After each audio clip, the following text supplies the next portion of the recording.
Yep, $800 million worth. Okay, our next guest is pushing for more economic pressure. We were talking military. Let's take economic pressure. So if our current sanctions against Russia aren't doing enough, what do we need to do, and where do we start? Joining us right now, the head of the global Magnitsky Justice Campaign, William Browder.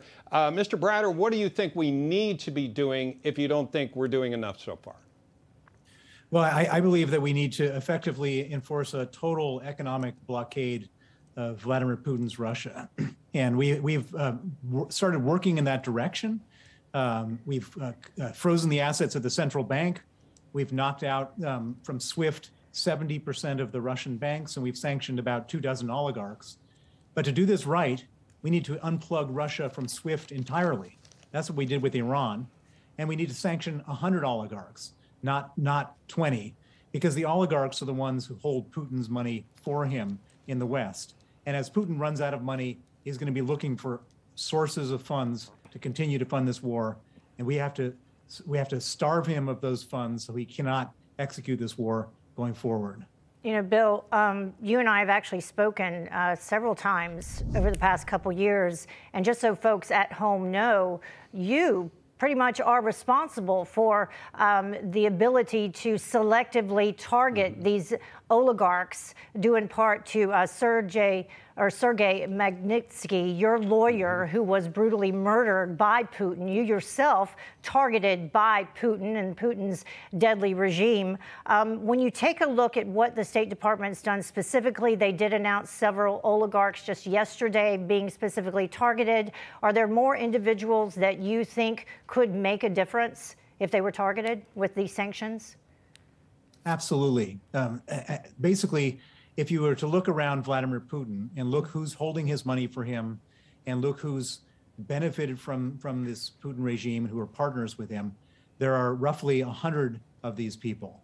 And it's really easy to find them. Just go to the Forbes list. You can't be an oligarch without being a partner with Putin. And most of them still, the vast majority of them are still unsanctioned. And we need to do this properly. We need to do this in a very rigorous way. And we can't leave any loopholes, any money laying around that we haven't frozen, because Putin will try to get that money and will use that money to execute his war. I wanted to ask you about Russia facing deadlines today to pay some of their debt. Of course, we know that's going to be a problem. How is that going to play out for us? What, if any, impact would it be on our economy? And if I could just ask a separate follow-up is, do you want sanctions on Russia so that the Russian people rise up? So let me answer the second question first. The purpose of sanctioning Russia is not to try to get the Russian people to rise up, because there's no, North Korea hasn't risen up, and they've been under this kind of terrible dictatorship for decades.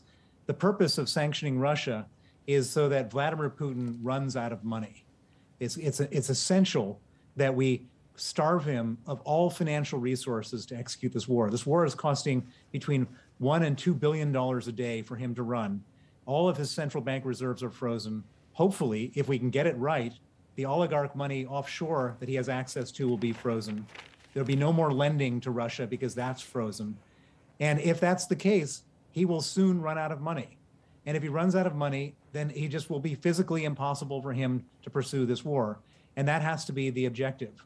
To answer your first question, if Vladimir Putin is ready to tear up the rule book about where countries exist and sovereignty, et cetera, I can't imagine a scenario where he's going to respect the rule book on making debt payments or on corporate governance of companies. I would imagine that there will be also renationalizations. They already started with all Western aircraft. You're sure to see a lot more of that going forward as well. Yeah. In 20 seconds, the EU saying that they would scale back purchasing Russian oil by 2030. Does that need to happen sooner? It has to happen a lot sooner. Okay. They're not wrong. Like Italy has got 100% of their energy from Russian gas. I don't know how you switch off without going dark. But at the same time, it needs to be done a lot faster, because even if we've seized all their assets, there's still cash flow coming in that funds this war, and we've got to stop everything. Yep. All right. Bill Browder, thank you very much for joining us. We appreciate it.